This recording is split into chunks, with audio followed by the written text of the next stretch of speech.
Good evening, everyone. I know some people are still trickling in, but if I can have your attention. We are always mindful of our web audience that sits there at their terminals around the world and wonders what we're doing, so we want to get started. Good evening and welcome to those of you in the room and beyond. I'm Tom Nagorski, Executive Vice President here at the Asia Society, and welcome to this event tonight where we will be looking at a almost dauntingly large and crucial question for the nations of the Asia Pacific.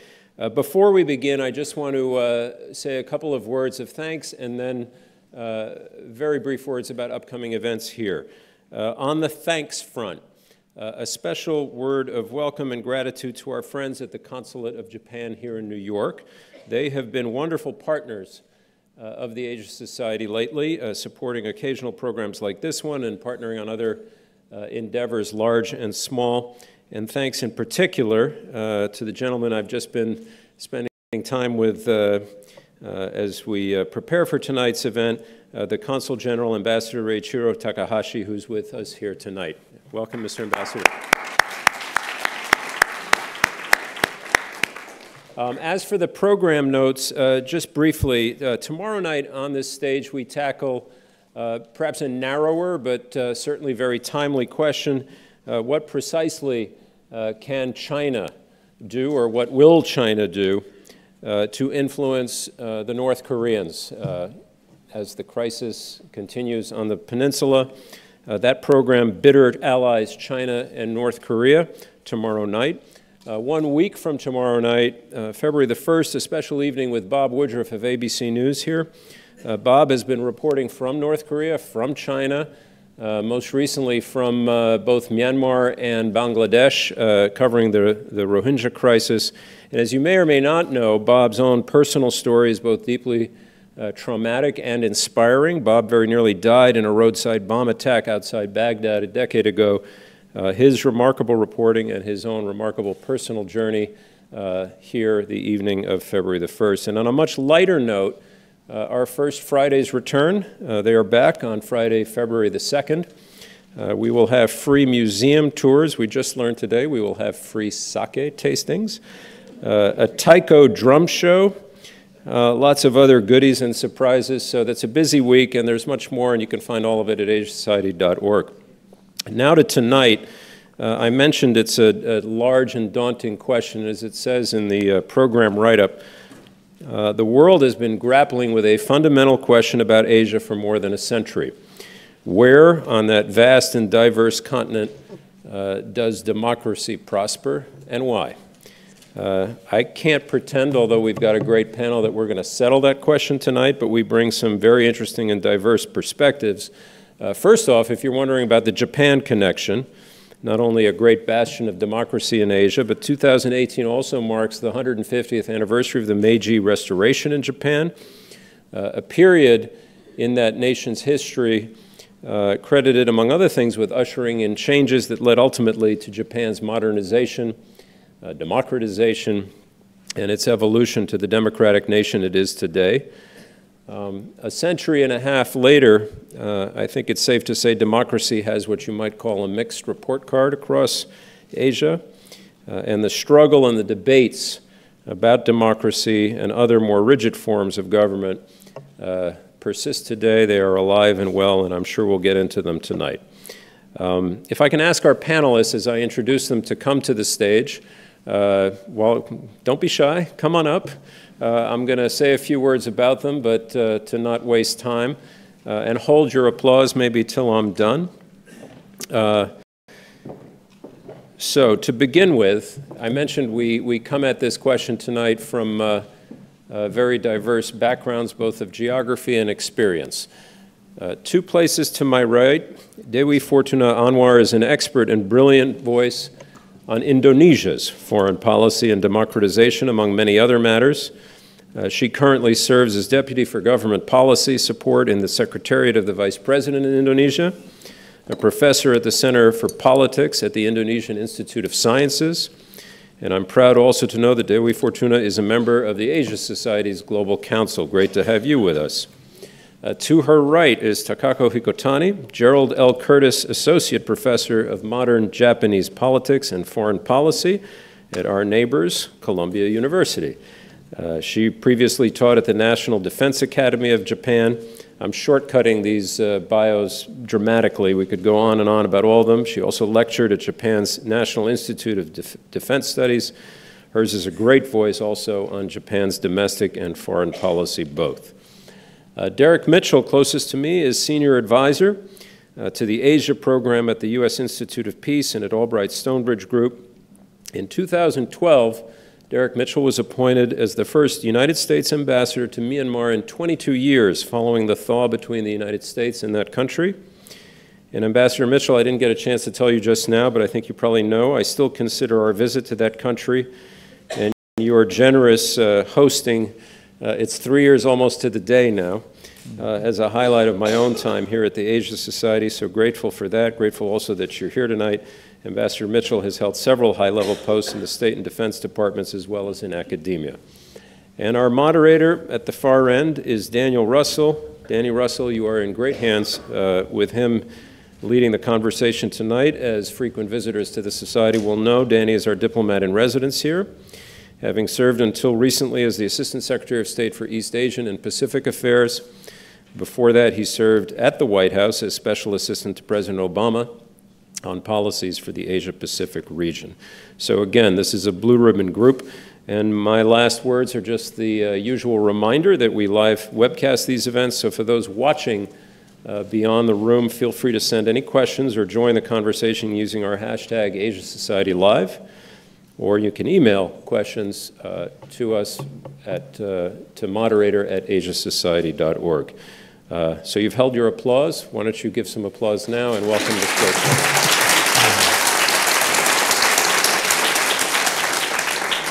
Thank you very much, Tom. And just two quick housekeeping notes. Everybody knows what they ought to do with their telephones.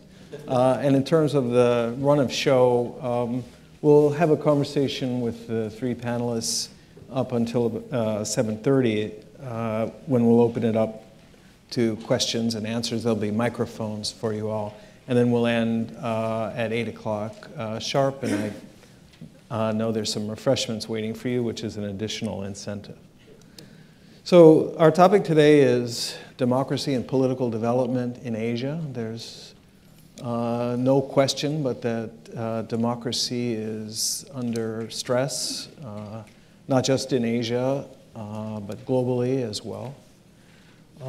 Even I read the theme for Davos this year is dealing in a fractured world. So consider that you've saved $70,000 in Davos tickets, not to mention lift tickets and air tickets by coming to this program instead. And we'll dive into the issue of how democracy is developed in these three very, very important countries: Japan, Indonesia, and Myanmar, Burma. And we're lucky to have three really terrific experts, Takako and Dewey and Derek. When we look at the countries, the three countries, obviously we'll explore similarities, and it may be that Japan in some respects is an outlier in that it's ethnically homogeneous. I think it's an island nation with fixed historic borders. It's Northeast Asia, not Southeast Asia. It's never been colonized, although it's certainly been occupied, and arguably has had at least a century head start over Indonesia and Myanmar in terms of Western-style democracy. Whereas Indonesia and Myanmar have arguably a lot more in common, but that's something that we certainly can test and delve into. What I hope that we can explore more deeply are questions like, what are the conditions, what are some of the factors that help drive economic, not limited to economic factors, but that help drive political reform in these three countries and in the region? What were some of the challenges, and what's helped or hindered the effort to overcome these challenges in the three countries and in the region more broadly. Because I think what we're really getting at is what are the applicable lessons for today when, in fact, there are pressures on democratic institutions and traditions. And importantly, when there is now the emergence with a rising China, and certainly anyone who's listened to the messaging coming out of China since the 19th Party Congress has heard this concept of a new model, kind of global governance with Chinese characteristics. So I'd like to begin, if I could, with Takako, in deference in part to the 150th anniversary, but also to sort of set a little bit of a benchmark to describe, in the first instance, Japan's experiment with democratic reform, and then go on to Julie and to Derek. Thank you, Danny. Since it will take a very long time if I were to talk about the 150 years history of Japan's process, I'd like to focus a bit on what happened in Meiji and maybe talk about it, what happened afterwards in the discussion.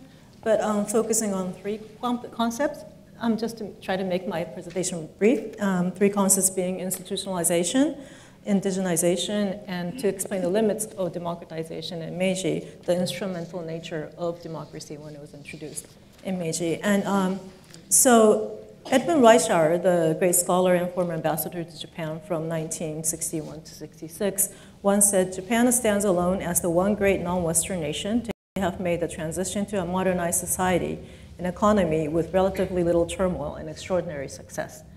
And his statements back then was somewhat controversial among the academics who thought that the Meiji roots are a lot more conservative and feudal and not quite helpful. I think it's fair to say, if there is any misperception that Japan's democracy started in 1945, that's not true either. And there was something that happened before that in the Meiji era that is relevant. And the question, I guess, is the relevance today. As Danny went on with a list of difference between Japan and other countries for me, so I don't have to repeat that, but just in terms of not just as a country, but the timing.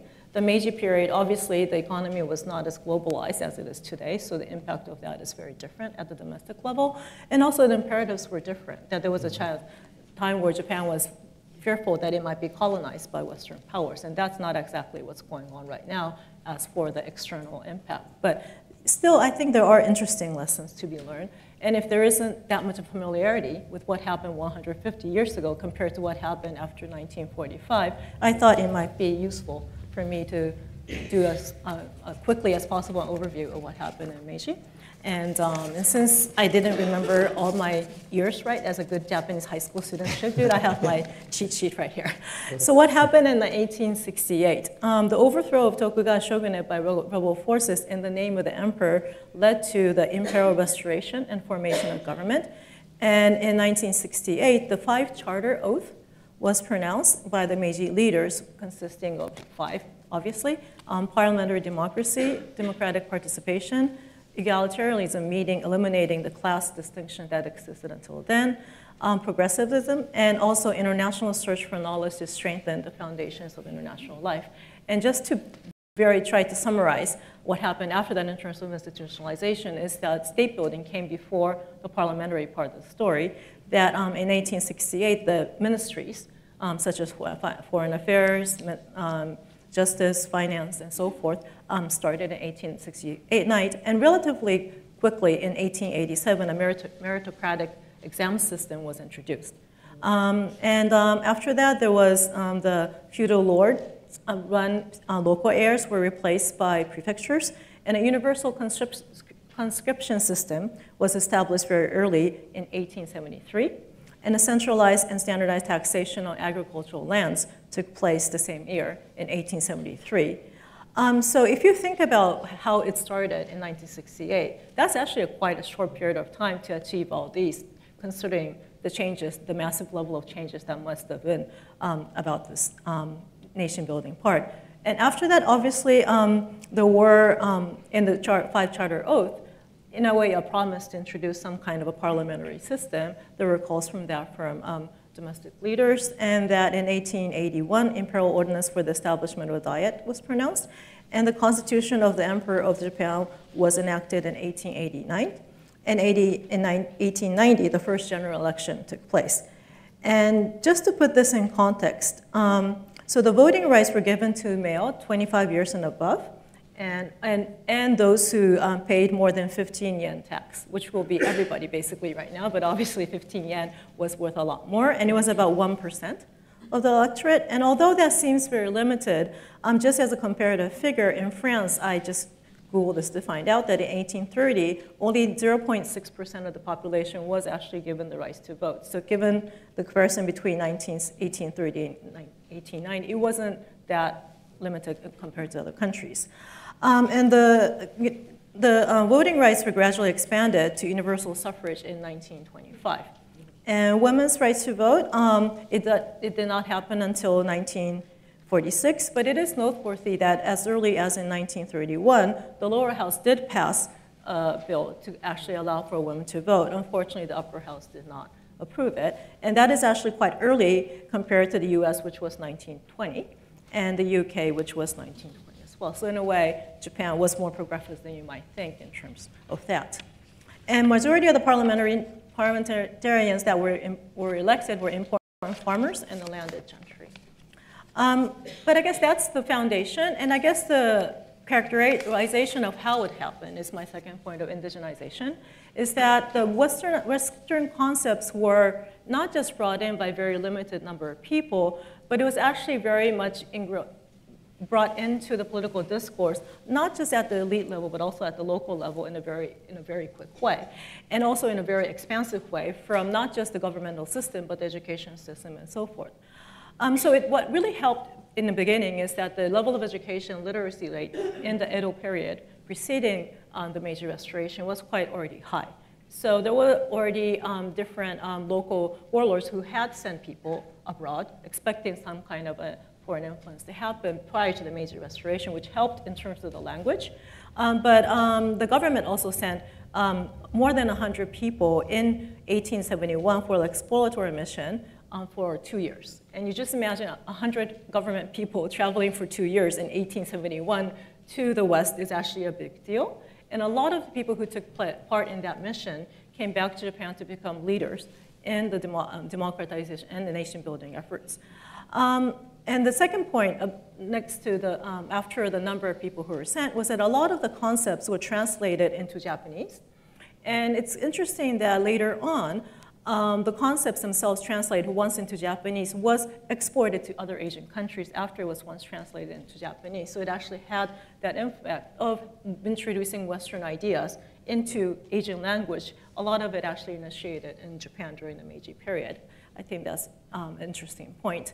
And the reason why it was indigenized, I say, is that there was a competition between different models. The government wanted to introduce the German or Prussian system, but there were groups who wanted to have a parliamentary democracy like the British model, and there were others who wanted a more direct democracy type of model like the French.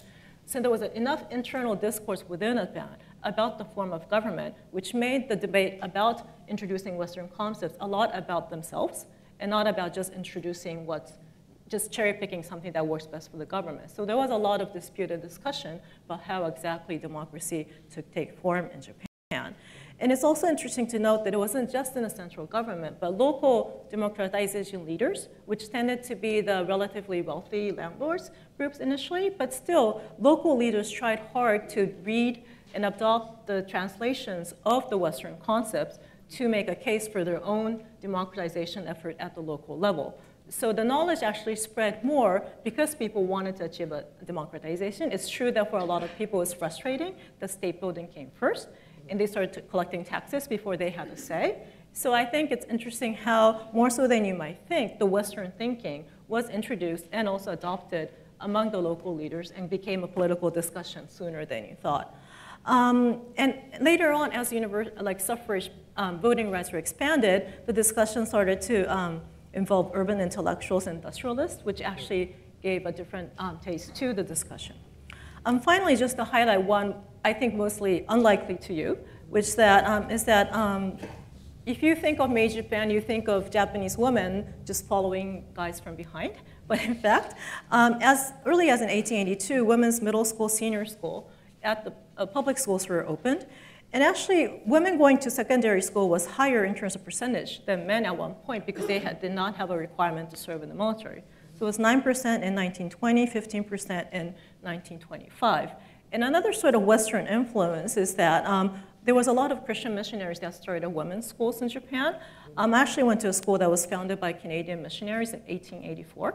So that's very old. And a lot of men went to Christian school as well. And there were also, want to note is that the 100% plus people mission to the US actually included 5 women who later became leaders on its own in Japan. So that's kind of the unlikely story, which I think is interesting. But why then, since democratization concept was brought in and localized and indigenized, what happened what was the limitation? I would like to point out the instrumental nature of how democracy was understood and used by the political leaders as to be one hypothesis to throw out, try to make a general case about what happened, which is that although people believed in people's rights, they thought it was a good thing, individualism was a good thing, it tended to be translated into political motivation for external reasons to demonstrate to the Western powers that Japan was a civilized society. And domestically, to dampen the anti-government fervor, they brought in democracy slowly to actually be able to make what they want to do possible. And finally, to deliver welfare benefits and the fruits of imperial success in much democratic form as possible so that there wouldn't be so much domestic opposition to what they were trying to do externally. So it was seen by some by a tool to build a strong state, not to respond to the people. And so individualism even called for that was not really to promote individual people's thinking, but to be individualistic enough to care about their own national thing. So it was translated into more of a national pride, a national individualism. So I think there's a lot of different reasons why it didn't work out, but I do think that if we think about the conceptual issues, this might be an interesting point to discuss further. So finally, democratization of Japan did not begin in 1945. Although it might be called the semi-democratic regime, it was laid very important foundations. Secondly, democratization is not a linear process, and that Japan had its own backsliding experience in the 20s and 30s. But I think what the important takeaway is that it shouldn't be seen as a state-building case where it shows that the Asian values would not translate into Japan. I think it actually is a case in which Western ideas actually were brought in. And although the way in which it took place was instrumental in nature, still there's something about the fact that how the concepts were very much indigenized in the political discussion that does have a meaning to today's Asia. So that, I think, is the reason why it might be important to reflect upon what happened 150 years ago, not just for the understanding of Japan, but also for the lessons to this day, not just the good lessons, but also the hard lessons that Japan learned. Thanks. Thank you, Tagako. Well, democratization is not a linear process. Right. That's either the good news or the bad news. Right. That's what we want to explore. Well, you've described how these indigenous factors made Japan receptive to political reform. And you described what sounds like an external stimulus, the fear of colonization and the urgency of modernization as one of the triggers or drivers behind it. Let's fast forward 100 or so years to reformasi in Indonesia. Can you just sort of talk us through the basics of what happened and why? Well, Danny, when we need to talk, understand reformasi, I think we also need to understand that this is not the first time Indonesia experimented with democracy. I'm a bit awkward to talk here because there are some in the audience who are experts on Indonesia, but I'll try to cover 70 years of Indonesian history in 7 minutes. So if we know, and this is not just in Indonesia, many parts of the world, in Myanmar, in Egypt, in Iraq, the post-Second World War period saw the development, the flourishing of democracy in newly independent countries. One reason, of course, is that because the victorious powers, the allied powers, are all democracies. So in Indonesia, it was decided that Indonesia would practice at the time parliamentary democracy. So throughout the 1950s, Indonesia experimented with very, very liberal parliamentary democracy, a multi-party system. But unfortunately, that experiment fell flat within 7 years, because we don't need to go, why, you don't have the necessary institutions, you have not really built the sufficient human resources for it, the culture is not really developed, and economic development, is still at a very low stage. But at the time, one of the fundamental problems was that Indonesia was still debating fundamental issues, like the place of Islam in the political system. So the debate about ideology made into a very polarizing situation. And at the time, of course, there were a multi-party system. Even until now, no single party had a majority, and governments rose and fell at a very rapid succession. So sometimes a cabinet would last 3 months, 6 months. Within 7 years, there were 7 cabinets. As a result of that failure, which exacerbated regional tensions, it led to regional rebellions, it led to various conflicts between the political elites, it led to stagnation in policy and in development. The word liberal democracy itself became demonized. So democracy at the time lost its credibility. It was seen to be a Western import, which was not suitable for Indonesia, for its culture, for its political development, for its economic stage of development. So not only was democracy abandoned, but the concept of democracy itself became, alienated. That it is not something that we should aspire to at a certain stage. It was just abandoned because it was regarded to be something that is externally imposed in our society. So the lesson is that after that, we had 40 years of authoritarian rule. First, Sukarno's guided democracy between 1959 and 1965. And then after that, a very stable New Order government under President Suharto. Military-dominated New Order government under Suharto. Now, do not be mistaken to think that the New Order government is a simple military dictatorship. In fact, I will argue that the transition in Myanmar towards democracy now is not Indonesia 1998, but Indonesia 1966. Because the New Order government was constitutionalist in the sense that Indonesia returned to its earlier 1945 constitution, in which there is an article that allowed for the appointment of functional groups, for representatives of functional groups to sit in parliament. But this tiny clause was exploited to the full by the military to justify its dual function, its defense and social political role. And the military were allocated seats in parliament, Myanmar, about 100 seats in parliament. They were allowed to occupy elected positions. So a lot of the governors and district regions were from the military. Indonesia had elections regularly every 5 years, but the elections were state-managed. The government established a party, Golkar, which was backed by the military and the bureaucracy, and was simply created to mobilize supports every 5 years. And in fact, I'm ashamed to tell you that we asked the junta in Myanmar, and I said, clean up your act a bit and just follow the Dwi Fungsi in Indonesia, and it was very stable. The mantra of the New Order government was political stability, economic development, and social equity. And Indonesia at the time was one of the 10 economic miracles. It worked very, very well. And you can say that Indonesia, there was a general acceptance for a trade-off, that political exclusion for economic inclusion. So Indonesians were willing to pay the price of having less civil and political rights in order to enjoy stable economic growth and equity. And as we know, that worked very well for 32 years. But then came the financial crisis, and everything collapsed.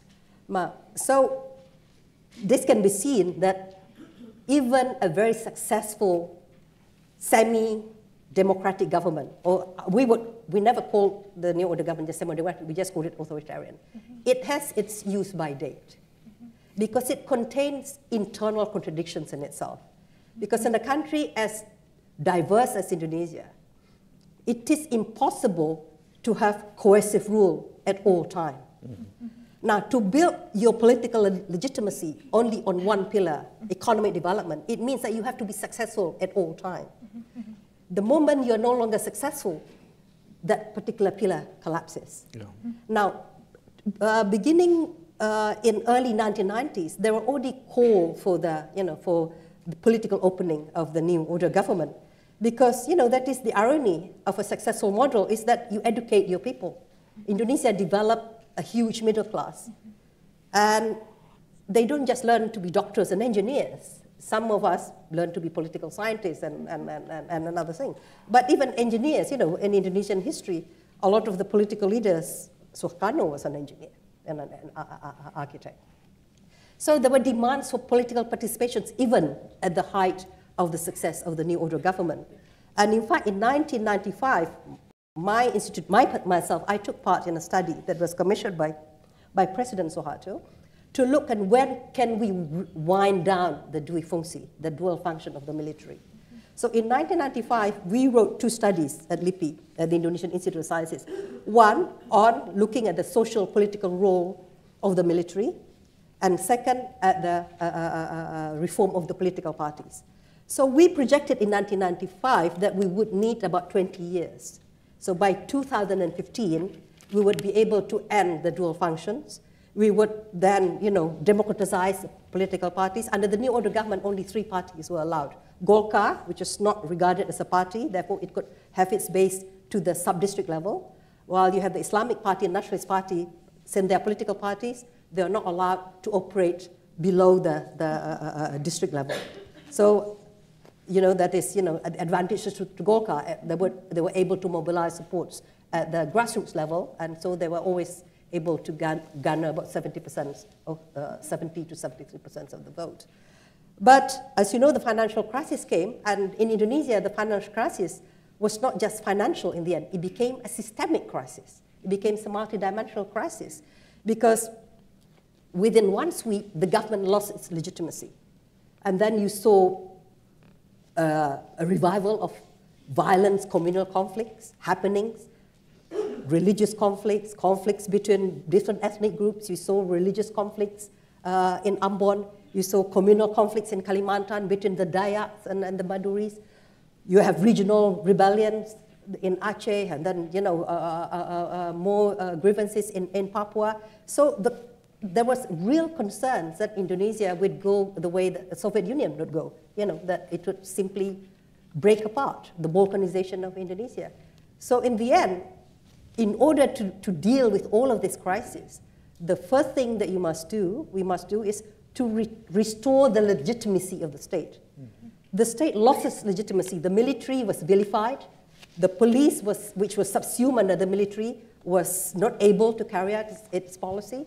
And the government lost control. Lawlessness became an issue. You saw riots,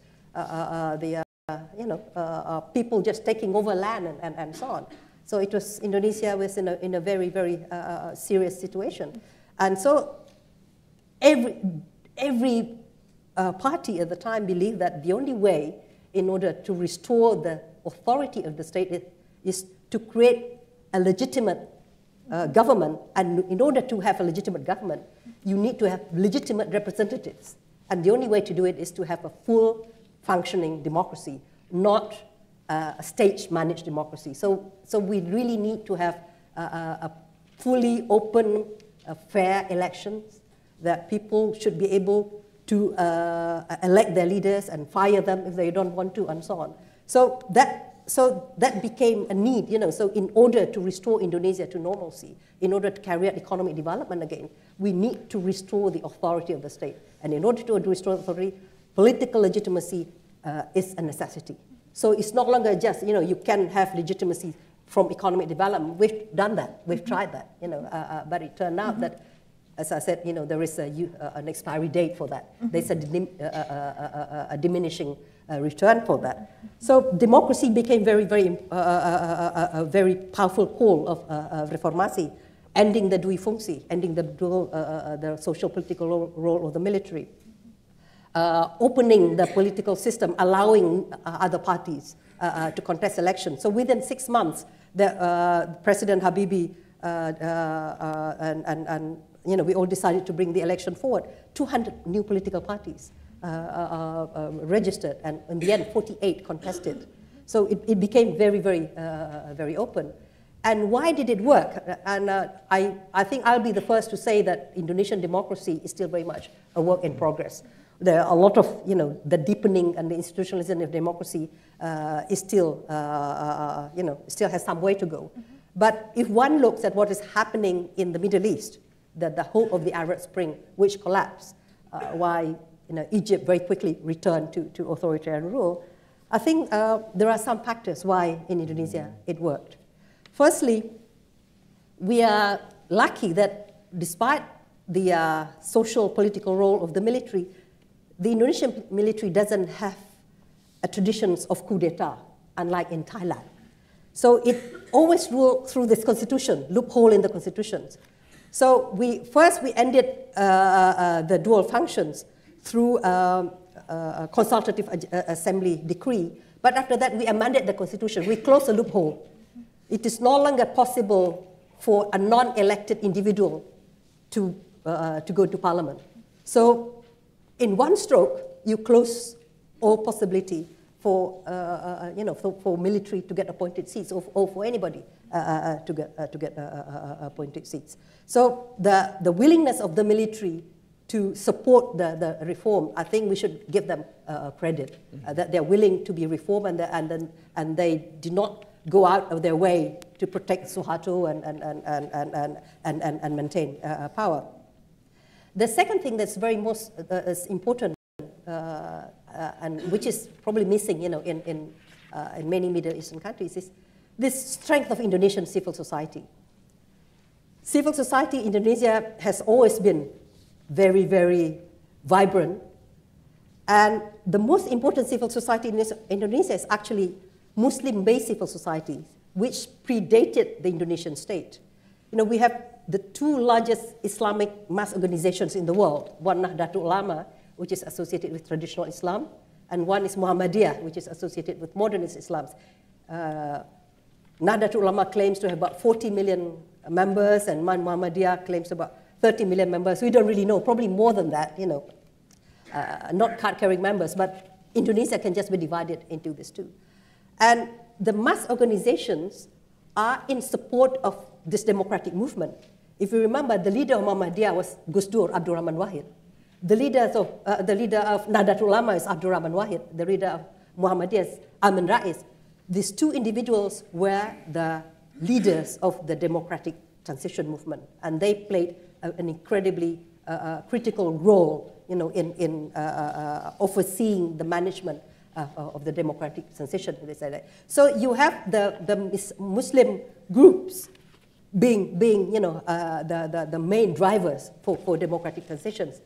And because of this, it is also possible for Indonesia to avoid the debate again about the role of Islam in politics. There is concern that, again, the issue of Islam and politics would again divide the nations. But here we are safe by our national ideology. We have Pancasila, which of course is missing in many, many Muslim countries in the Middle East. We have an ideology that transcends ethnicity, that transcends religion. So it is a unifying ideology.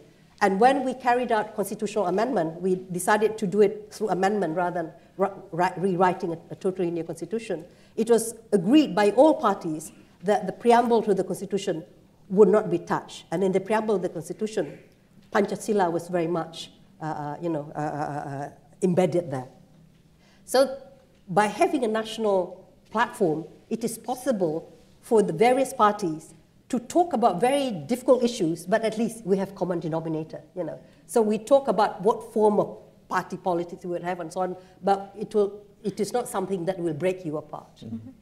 And thirdly, and this is also very, very important, the role of intellectuals, the think tanks. Because students can storm the barricades.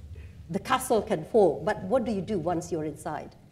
You need to be able to draft policies. You need to be able to draft amendments to the constitutions, to have new ideas about what shape of the political system that we're going to have. And who's going to do it? It's the intellectuals, it's the universities, it's the think tanks, and so on. This is often not given sufficient attention by people who study about democracy, but the role of the think tanks cannot be underestimated, because for many years, as I say, like my own institute, we have been asked about what we should be doing in terms of reforming the military, reforming the political parties. And the Habibie Center at the time was also the people who were involved there, that came after the Habibie period, actually. But we already had ideas of what we wanted to do. We wanted to end the dual function.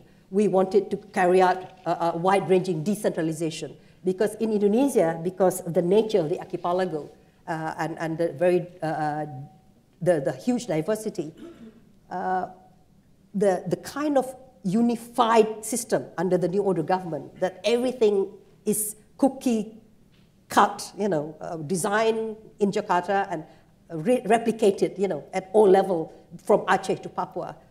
That felt to people, and I come from West Sumatra that was involved in regional rebellion, that felt a being of some domination and colonization, Javanization. That also led to grievances. So decentralization is very much part of Indonesia's democratizations. And I think on the whole, it has worked. Indonesia is now recognized as the world's third largest democracy, and it is, by later surveys, people continue to hold democratic ideals very, very dearly. But lessons from the past are never far from our mind. You can never take democracy for granted, because we failed in the 1950s. So from the New Order government, people have also enjoyed political stability and economic development. And now people expect the same things from their democratic leaders. So it is no longer sufficient for Indonesia simply to have political participation, to have the rights to choose your leaders, or to go and every Tom, Dick, and Harry thinks that he can be president or she can be president now. Since a small town mayor can go to Jakarta, now every mayor in the country, thinks that they could make it, which is what democracy is all about. But at the same time now, the benchmark is higher also. Mm-hmm. People actually expect the government to deliver. They expect stability. They expect roads to be built. They expect education, they expect healthcare, and so on. So now our challenge is how to ensure that democracy is productive. So it's not just about elections, but it's about policy. And this is the lessons learned from the 1950s. If you don't get democracy to be productive, then it can also lose its legitimacy. But then we also have, like in many other countries, a democratic dilemma. The democratic space is not just enjoyed by civic-minded and liberal democratic ideals, but people who do not like democracy are also taking part in the process. Radical ideas, hate speech also find their way into Indonesian politics. We can discuss this later. So now we are in a bind in a way. Now the government has just, the presidential decree said that the government can, without recourse to court, can now disband mass organizations if it is found to be anti-constitutional. So through that presidential decree, the government has been able to disband Hizbut Tahrir Indonesia, because Hizbut Tahrir openly champions a caliphate. Mm-hmm. So it's not Indonesian and it's not Pancasila. But this has created a lot of debates among democracy activists. Should we again give the government the right to do this kind of thing? So in the social media, there are a lot of hate speech. So the government is now also introducing, we've created a new cyber agency, and the government is trying to monitor also hate speech and but this again creates a lot of discussions. Is this a slippery slope? Mm-hmm. If you allow it to open, then it can create conflicts. You give impact. In fact, especially when the threats of terrorism and radicalism and extremism and so on, which use social media. But if you, again, allow the government to control this, are we in a slippery slope again? You know, this issues needs to be constantly debated. But the fact that it is debated shows that, you know, I think that the democracy is alive and well. Finally, we still have problem in terms of substance, quality, because Indonesian politics is still very much personalized. Political parties are not yet doing their proper job as political parties to be truly representative of people, that they give political indications and so on. Political parties in Indonesia are not terribly based on ideology, therefore it's very transactional. And now, if you look at surveys, political parties and parliament have the lowest grade because they are all involved in corruption. So this is a real danger for democracy institutionalization, you know, if people don't trust their members of parliament because they're seen to be corrupt. But on the positive side, precisely because Indonesian political parties are so transactional, regardless of whether they're Islamist parties or secular parties, they're all engaged in corrupt activities. But they are also, it's easy to make a deal, to make a compromise. So when Joko Widodo came to power, he was directly elected as president, but the party was actually controlled by parties that supported General Prabowo. But within 3 months, the majority of the parties that supported Prabowo decided to join the cabinet. So now the president is able to pass laws because, you know, he has majority support in parliament.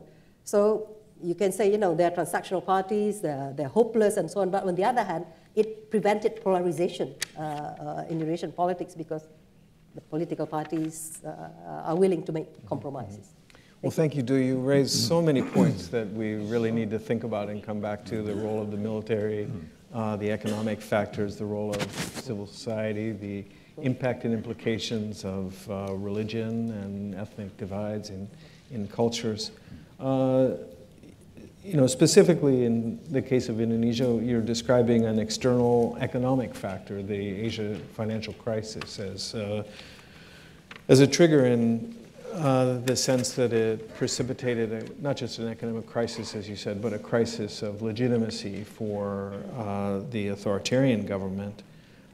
You described the willingness of the military to support and in fact, to get on board with political reform, the strength of civil society, the strong national identity that helped mitigate some of the religious considerations. All of this is very relevant to what we're going to ask Derek to walk us through in Burma and Myanmar. I have to worry also that your description of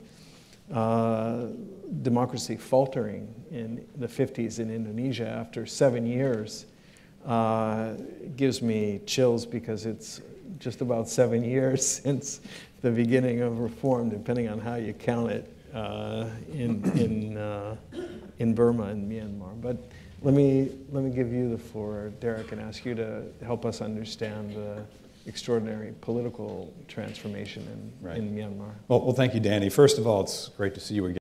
We worked very closely when I was in the Pentagon, and Danny was at State, and then together when I was ambassador and worked on Myanmar.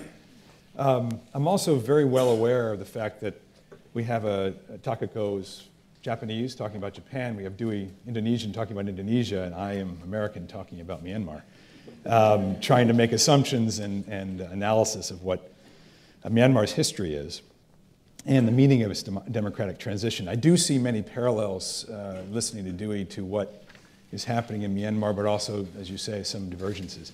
The first parallel I would say, well, just going through history here, I mean, for years, Myanmar, known as Burma, was dominated by monarchies, dominated by kings, mostly by military conquerors who held the place together by force. And they'd trade places over centuries.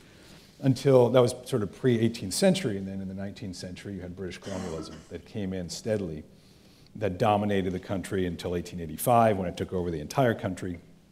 And that was the defining characteristic of the country through World War II. You had then an independence movement under Aung San Suu Kyi's father, that sought for independence and pride and Burman dignity and democratic future. So after the World War II, you had a new constitution and a transition to a democracy under, first Aung San was going to lead it, then he was assassinated, and then on to elections where a prime minister named U Nu basically dominated the period of the 1950s. So when you talk about Indonesia having a democracy 7 years and failing, Myanmar as well, then Burma, also had democracy in the 1950s that we need to be aware of. The fact that this isn't new in that sense to them. They had tested it during the period of about, off and on, they had a coup in 58 and another coup in 62, once and for all, so 13 years or so, where they tested democracy. And during that period, like in Indonesia, it was quite rough. They're very diverse, like in Indonesia. They'd been having a long-running civil war. It's the longest-running civil conflict going on in the world. It's still going on. Basically, since independence, the ethnic nationalities have been fighting each other for ethnic rights and to define what this democracy should look like, in essence. So you've had that aspect, and I think the chaotic nature of democracy in the 1950s added to the civil war that was expanding. Then the military had this sort of presumption that we are the only thing that can hold this place together. We're the only way we can provide stability. Democracy had its day. It could not succeed. There is chaos. We need to step in order to make sure the unity, the territorial integrity, and the security of the country is protected. So they did that in 1962. They established an autarkic that kind of closed off the country, kicked out Indians and Chinese and foreigners basically over time, became autarkic and closed, steadily evolved to a one-party dictatorship in the 1970s, and went from, unfortunately, even though it was a chaotic democracy, it was a fairly prosperous one in its time, in its way. It was the leading rice bowl. I mean, it was the leading exporter of rice. So it went from the rice bowl of Asia to, by the 1980s, the basket case of Asia, one of the 10 least developed countries in Asia, in the world. So by the time of the 80s and the mid-80s and then 87, 88, there was economic mismanagement, and the people were more and more frustrated by all of this, by the closing off and by the economic malfeasance. They took to the streets. There was a democracy movement.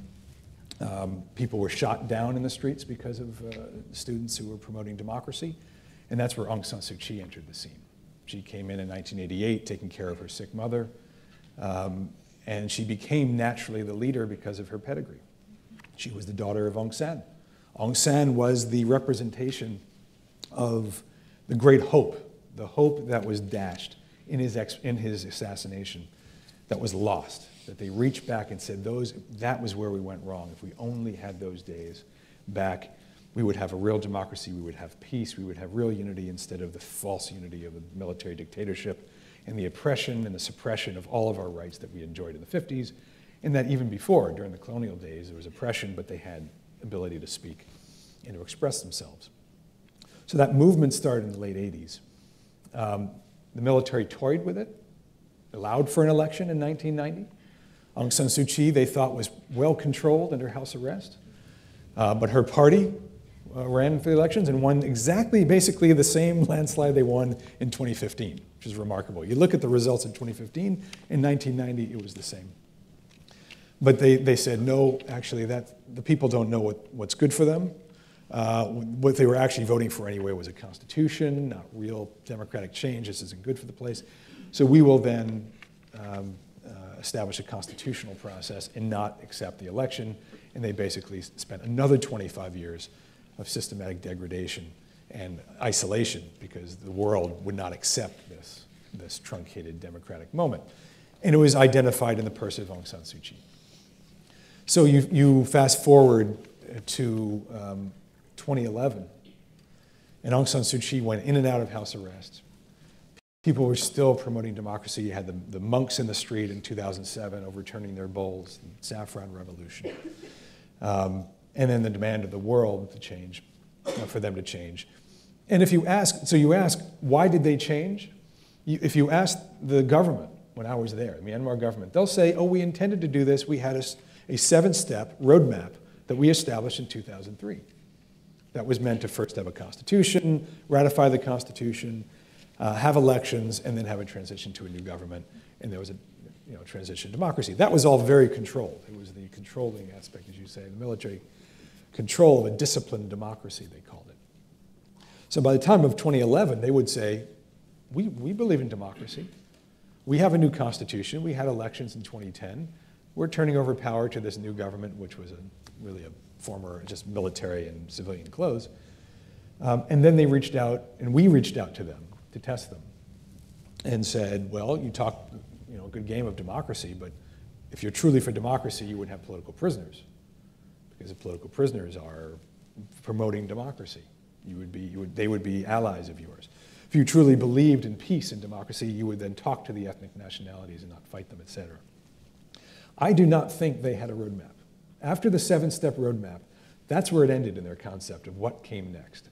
So by the time we engaged in 2011, many of them did say, quietly to me, they'd say, we looked around the region.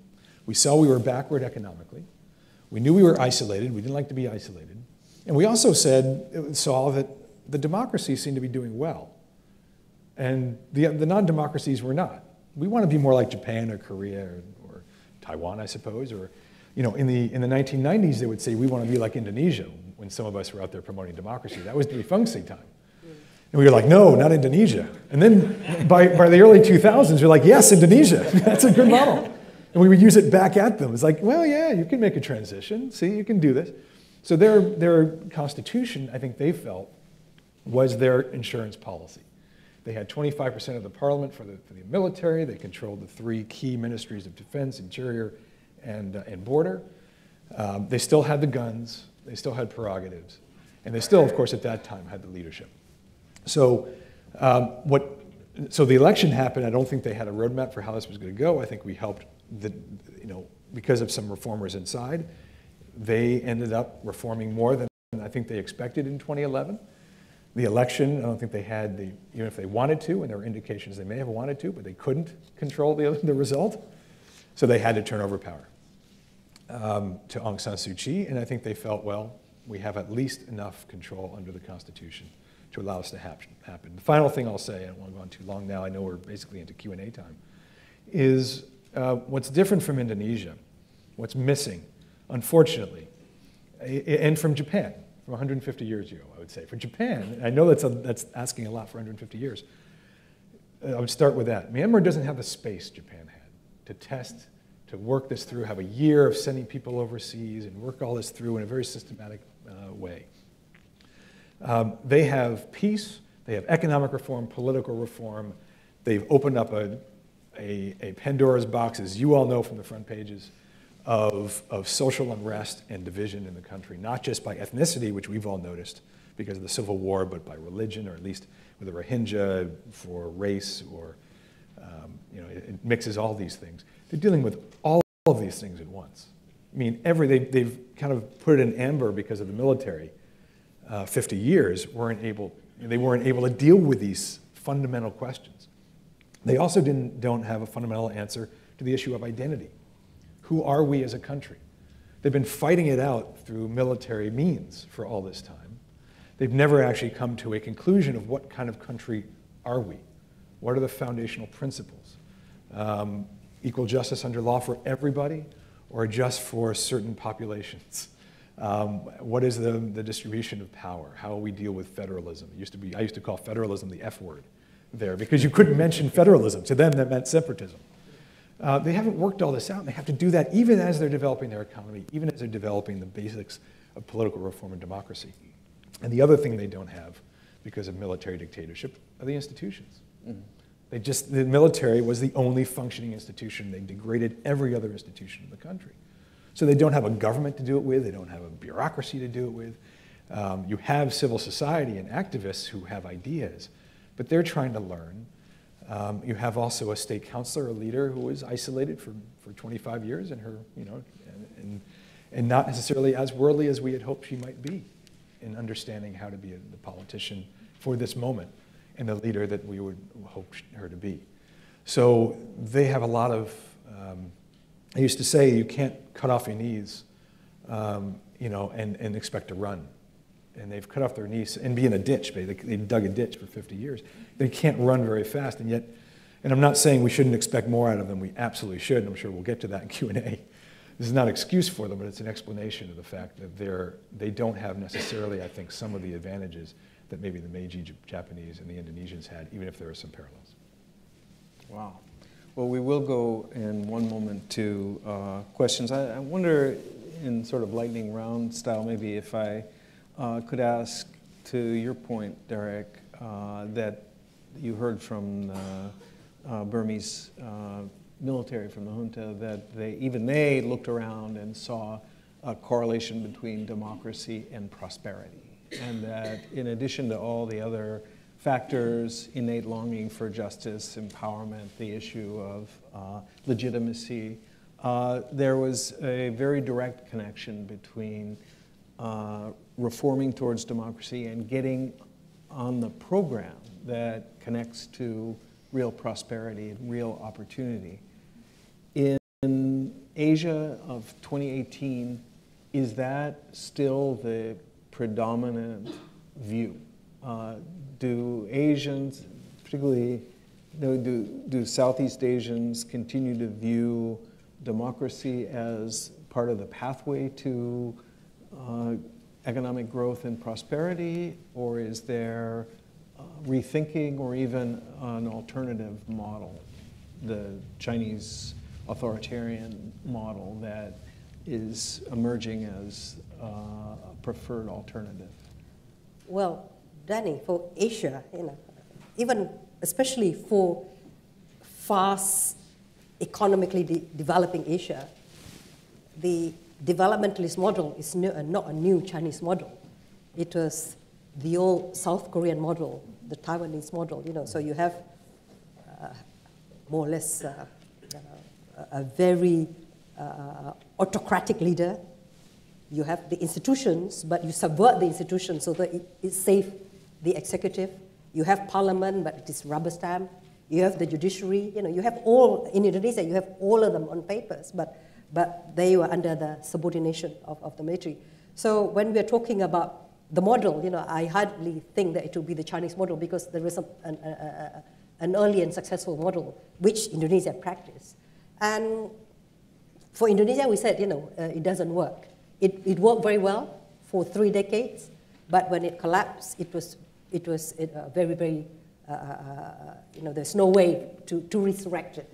You have to have a different model. So Indonesia, there's not much appetite in general for that kind of model, although there are leftover. After all, the New Order government is around for a long time.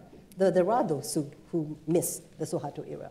But if you're talking about Southeast Asia has always been divided, as you know, between the more democratic ones, the really, really non-democratic one, and the semi one, like Singapore and Malaysia, and so on, where they have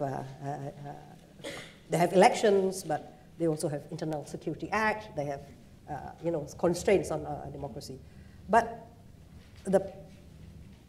if we ask 2 or 3 years ago, particularly after the Myanmar transition, the mood within ASEAN was very hopeful that democracy was the new narrative, that ASEAN will really become a democracy. We had the ASEAN Charter, which actually put the language about democracy and human rights in the Charter. It was signed in at the end of 2007. So there was a lot of hope. But Thailand, again, became under a military junta and not a squeak from ASEAN. Then you have the Philippines, where you have a democratically elected president who openly carries out extrajudicial killing, and his popularity continues to go up. So this is problematic. The choice is not for the Chinese model, but democracy is in trouble within at least within the ASEAN context. Indonesia used to work together with Thailand and the Philippines to engage Myanmar, to prod Myanmar towards political transition. Now Indonesia feels quite alone. We don't have many friends. You have a lot of friends. Anything you care to add? So I guess it's really not, like for Japan, the question is not that relevant. But if we were to look back on when countries can transition from semi-democratic to democratic, and when they backslide to authoritarianism, because Japan, that happened. And I guess looking at that, just to say that I mentioned the universal suffrage, or semi, happened in 1925, when that's the year that the Internal Order Law was put in place. And part of the reason why that was the case was, it was interesting that you mentioned about how it's not the military coup, or it's not, in Japan's case, a very charismatic leader. It's more of the loophole and the system that the military could take advantage of, because within the Constitution, the supreme command of the Army and Navy was to the emperor. So in a way, that was meant to actually to separate the military from the politics, but they used it as a way to approach, or not to go through the political process that. And later, when they noticed about the loophole and when their interests did not converge anymore from the leader. So that's one point that I thought was interesting that you mentioned. But I guess the question going back to which path, I think that Japan and Meiji had a much longer time to spread. I think Myanmar must be dog years or whatever years, if the Meiji Japan was whatever year. But I think what you mentioned about whether democracy can deliver is very important, because it's not really that the military in Japan's case was a coup, it's more of a creeping militarization when the democratic leaders could not deliver, and the military was kind of seen as a way, and the military policy of expansion was seen as a way for the Japanese people to actually have what they needed to be delivered, or that at least the Japanese politicians and military leaders who wanted to make that case could make that case, because it seemed like the democratic alternative wasn't really getting to them. And even though Meiji was much slower, and I guess in Japan's case, things really accelerated after 1929, the Great Depression, that the market became a lot more relevant for Japan. As they industrialized, resources became more important. So these kind of things, as they caught up with what was happening in the world, the question of who can deliver rose. And unfortunately, in that case for Japan, the answer that the military or the more conservative leaders provided tended to be more of a tangible benefit for the populace, because it's not that, although opposition leaders were oppressed, and that's the actual authoritarianism that took place, it's also true that most of the public went along what was happening in terms of expansionist policy, including the so-called intellectuals of that time. So that, I think, as a lesson, as you mentioned, I think the bar is even higher now. It's much more difficult now for democracy to deliver what the constituents want, and it's very hard to do that. But I think the other choice is actually not that clear what they can deliver. So why, how to appeal for the democratic way of people getting what they want is going to be what's going to be challenging for Asian countries today. Well, Derek, you laid out some of the challenges that Aung San Suu Kyi and the democratically elected civilian government are facing, which are tremendously daunting challenges. Do you find any buyer's remorse within the Burmese political community now? Or? Well, I left as ambassador 2 years ago. I'm not talking to folks the same way, but I don't think so. I don't think they want to. I don't think the military is looking to jump in and to run the country. I don't think they want to run the country. I think they're pretty satisfied with probably the position they're in. And why do you want to run this very difficult place? But they want to preserve those prerogatives. I don't think there's buyer's remorse in that sense. It does get to the issue of delivery, expectations. I mean, I always worry about, and this is true in Eastern Europe, and I worked at National Democratic Institute in the 1990s on democracy, and the concern was exactly that narrative that maybe the military had, which was, look around, democracies are successful. So if we just were a democracy, this is easy, we'll be successful. It's not that easy. It's not a quick turn. You have illiberal democracies, you have problems of social unrest, you have maybe oppositions who come in who don't know how to govern, which happens in every country. And institutions have to be built. I mean, democracy is about institutions as much as anything else. Dewey said that, in Indonesia, it's a work in progress. Every democracy is a work in progress. That's foundational. That's the definition of democracy, is that it's a work in progress. That every generation has to decide what kind of country it is because it's owned by this diverse people. And that's true in our own country. And every deficit of democracy that we can say in Asia, we can say is happening and that we're not immune to. So I think the expectation factor is tough in these places. And I just think it comes back to, Winston Churchill's famous line, and it's a cliche, that democracy is the worst form of government except for all the others. Yeah. So what is the alternative? You know, it's messy, it's difficult, it's not, it just makes, you show your dirty laundry everywhere. But what is the alternative? And there will be backsliding. There will be demagogues who take advantage of it, one-party systems. But this is a steadily evolving thing that will have forward progress and backsliding. We have to get used to the backsliding. But keep our eye on building institutions, staying true to the people, because the people tend to want democracy, and not just have a snapshot of every particular moment. All right, well, you won me over. Let's use the remaining 15 minutes to let folks in the audience ask questions. We've got microphones. I see a gentleman waving his hand in the third row here. Please introduce yourself and make it a question and a brief one. Ambassador Mitchell, 2 years ago when I went to Sitwe and Yangon, I was amazed at the disdain that your mission showed for I'm not hearing a question. And yes, could you sir. Introduce yourself? My name is James Harbison. I used to work for Public Radio International. Okay. My question is, and I do have a question, is why was your mission so disdainful for soft power initiatives? Your mission in Yangon offered an English class and maintained an English library of English books, but you didn't teach American principles or American law or religious freedoms. Why did, like the Germans and the French did in Yangon, why did you have contempt for soft power? Well, let me rephrase your question if I could. I'd like to answer that. Okay. That's completely wrong. That's utterly, completely wrong. But Dirk, let's broaden the question to what role should major democracies like the United States, like Japan, like Europe, play in an emerging democracy? And you have the experience as an ambassador of trying. No, the American Center, before I got there even, which, by the way, is now housed in the former North Korean embassy. They're moving to a new place, I think next year, or this year now, was fundamentally about teaching English and in the process teaching principles of democracy. It's exactly what they did. It was their haven. It was people's, whether political prisoners or activists, that was their haven to go to, quote, learn English and to then learn about American principles. I was once guided in to an Independence or National Day event, and the woman from the Foreign Ministry whispered to me and said, "I learned English and the principles from the American Center. Don't tell anyone." I mean, they're all over. And we promoted this. I'm not sure where you're getting this, but you're completely wrong.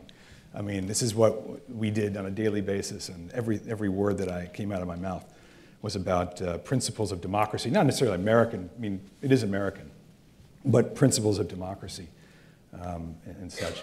I think we have a role. I would defer to my colleagues here about how they viewed it in the countries. But we had a very privileged position in the country. They really did look up to us, young people. They saw us as a beacon. Even people in the government, we were sort of the gold standard. And it was in some ways quaint and almost, I had one person, very distinguished leader, when, you were there maybe, when Secretary Clinton went, their first visit. You may know who it was. A senior person in the system say, we've been studying your Congress, and I've been going online and learning about how to be a parliamentary system, et cetera. Said, we want to be as effective as the U.S. Congress. Right. And we won't tell you what. We were like, you're looking at each other, looking down, going, oh, raise your standards just a bit, But there was that quaint, and we try to use that to say, we don't have it exactly right. We've made mistakes and look on TV, you can see the mistakes that we make. But here are the lessons learned, and here's how we can. No, he was very honest about it. I mean, and these are the things. This is what we believe in. We tried to talk to that. So I don't want to sound too defensive, but I do believe that America has a really important role. And could I just add, this ties into a broader question that came in online, which is what can the U.S. or others do to promote civil society in Asia? I think it's extremely important. The role of like in Indonesia, like the Ford Foundation, like the Asia Foundation, and so on and so forth, and many other countries. In terms of capacity building, it's very important. So external powers, democratic powers, do have serve many roles. Firstly, it's as a role model. You know, if the United States in the past were like the light up on the hill, you know, people wanted to share that kind of American ideals. And by being who you are, it is important because, you know, people have something that they want to fight for. But then the actual policy of giving assistance to universities, to research institutions, you know, like things like, I was a congressional fellow, you know, looking at, in fact, that's why I decided to become a full-time academic. So I didn't want to go into politics after that. You're welcome. But yeah, but you know, like the technique, that mechanics of democracy building, you know, the ones that don't get into the headlines. That's the role of institutions from Western developed democracies, you know, that they can offer. But at the same time, the role has to be calibrated. Ownership is extremely important in democratic transitions. Democratic transition, democratic development has to be seen to be locally owned. Lesson from the 1950s, you know, it was seen to be externally imposed. So if it is regarded as hegemonically imposed by a dominant power outside, the democracy promoters would lose credibility internally because they will be seen, you know, as foreign agents, Western agents. So for Indonesia, that led us to a very important decision, actually, that when Indonesia received so many supports from the countries offering not just financial assistance, but elections assistance, the President Habibie at the time asked the UNDP, which of course only works on development issues, they don't work on political democratic promotion. But the President Habibie asked the UNDP to manage the funds from all of the donor countries. And so that you will not have the Australians claiming one village and the Scandinavians claiming another village and the Americans doing other things. You know, so the UNDP acted as a trust holder, for example, to disburse funds, because the UN is considered to be a common denominator for every country, and Indonesia is a member of the UN. Yeah. So we can tell our people that, you know, this is internationally managed, not by America, which would not sell it very well, or by Australia, or by the British. So it is very, very dangerous for the health of a democracy in Asia and Africa if they were to read in the papers that, you know, we make Myanmar into a democracy, exactly. We make Indonesia into a democracy, then, you know, those who are anti-democracy will say, well, you know, this is a Western plot, and which would undermine the credibility of the democratic movement. So, you know, that role has to be very calibrated. Thank you, Dewi. Let's try to get another question in. The gentleman right in the second row, please. Can we get the microphone?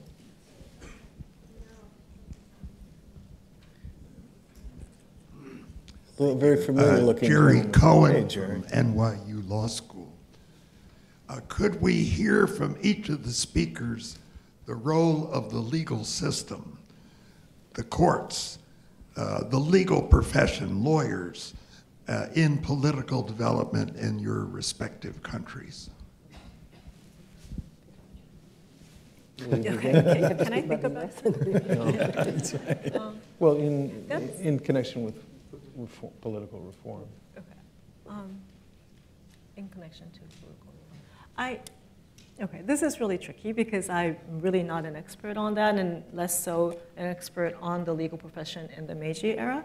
So, and that, I think one characteristic maybe of the Japanese system is that people who work for the ministries or the bureaucracy tended to have a legal background education, more so than you might imagine from what tends to be known as Japan as the developmental model. You tend to think of them as economists, but it's actually less so. And I think that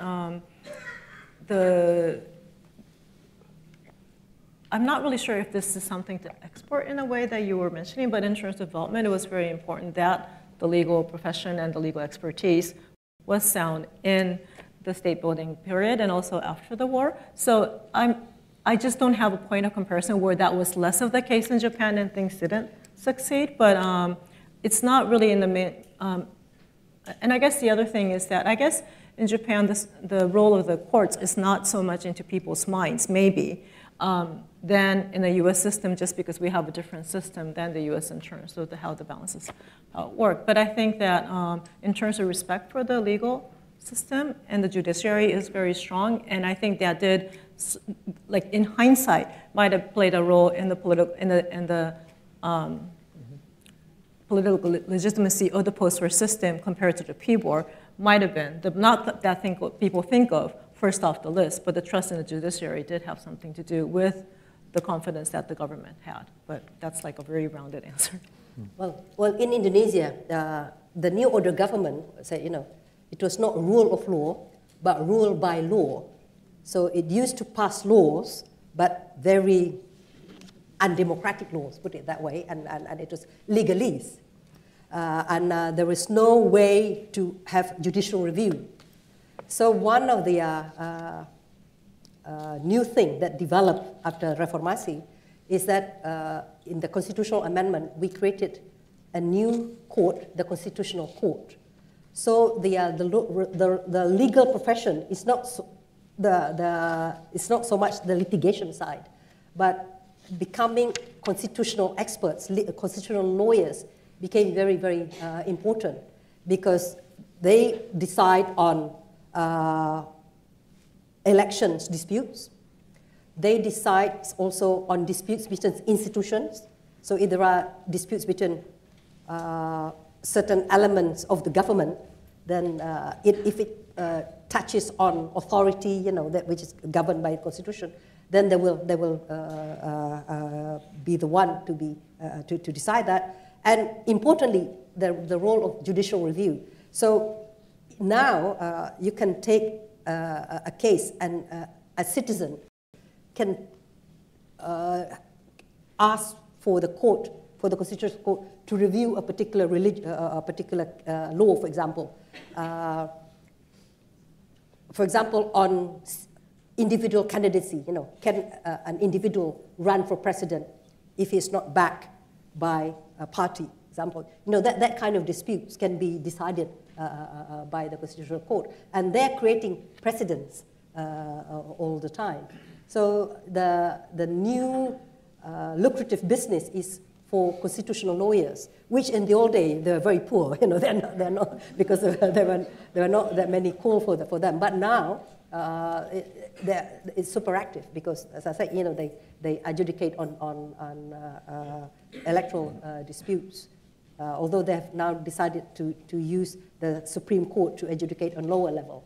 But most importantly, a lot of new laws are immediately taken to the Constitutional Court to be challenged, whether they have impinged on somebody's constitutional right.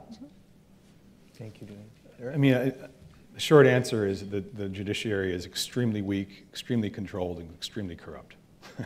And it really didn't have much of an impact, I would say, on the transition. It's still, this was Aung San Suu Kyi's priorities, is rule of law and strengthening the judiciary. I think she hasn't been able to focus on that, and I don't see much progress. But that's a short answer to your question, I would say. Yes. I don't mean to go back to the question we have, but in terms of democracy as a model question and external actors, I think that Japan tends to be known for the development model, and that's what people read about. But I think it is actually interesting to think about a country that experienced major backsliding.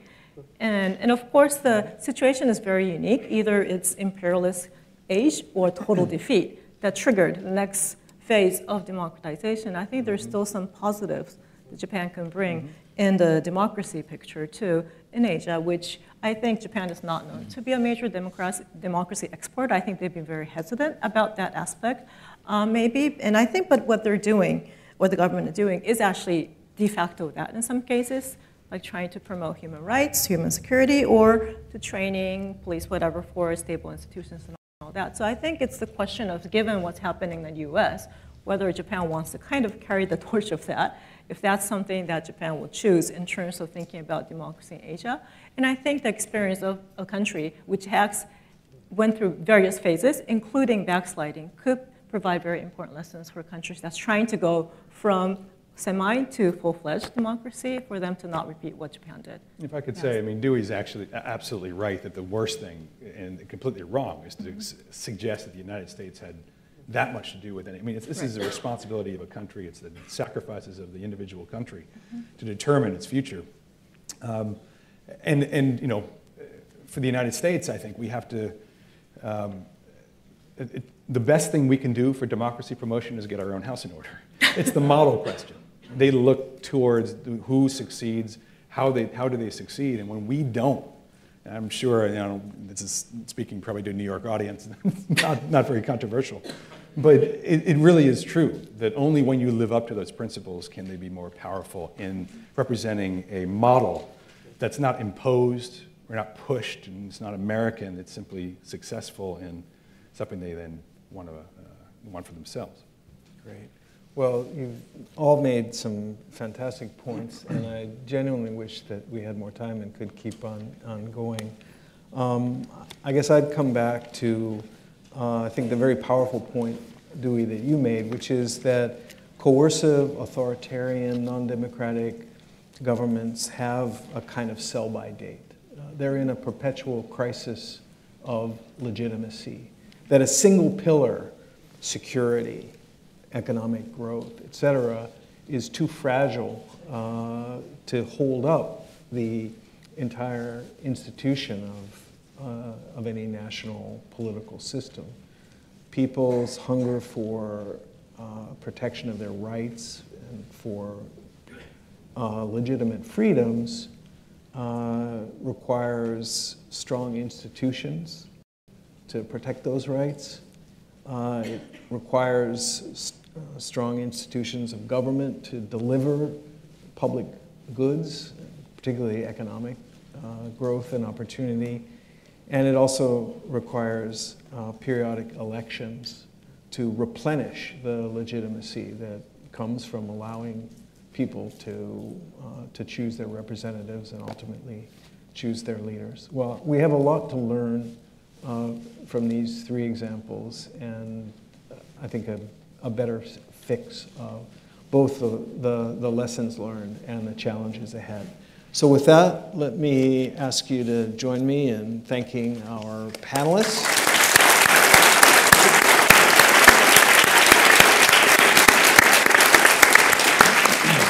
And in the garden court, we have some refreshments, so I hope there'll be a chance to chat further up there. Thank you very much.